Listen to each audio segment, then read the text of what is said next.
Yeah, the New World Order and what's going on with that, right? The United Nations was created to bring that about, and not to create nationality for each country, but actually to control the world through communism and socialism. That each country would be equal sounds great, but the only one that profits from that is the governments, not the people. The people become worthless and disposable, and they get enslaved. Look what happened with Nazi Germany and USSR. In China right now, their people are being treated horribly. Look what happens in North Korea.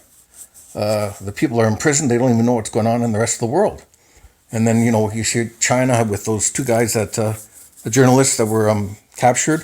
They say they're spies. Well, they're journalists. They're trying to report what's happening. What are you trying to hide? There should really be no secrets, unless you're trying to protect a child. But otherwise, if we want to be one government or one happy family, we should share and love each other. Do that through what the Judeo-Christian value tells us. Thou shalt not kill.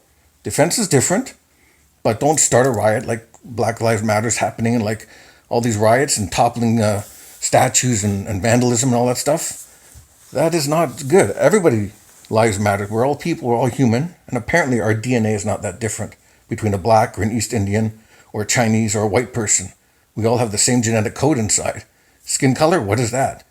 That's how much we were exposed to the sun or what kind of clothing we're wearing. What does that matter?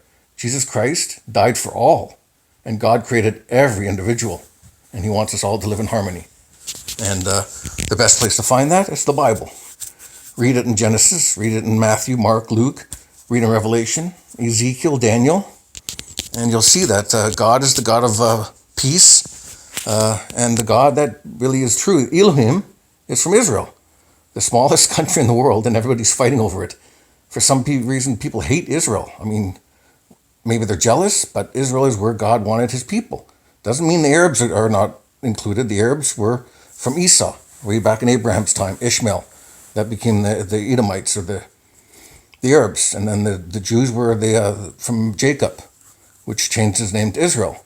We're supposed to live in harmony, but we don't have to fight over it. Why would fight over that piece of land? Anyway, that's what I have to say today.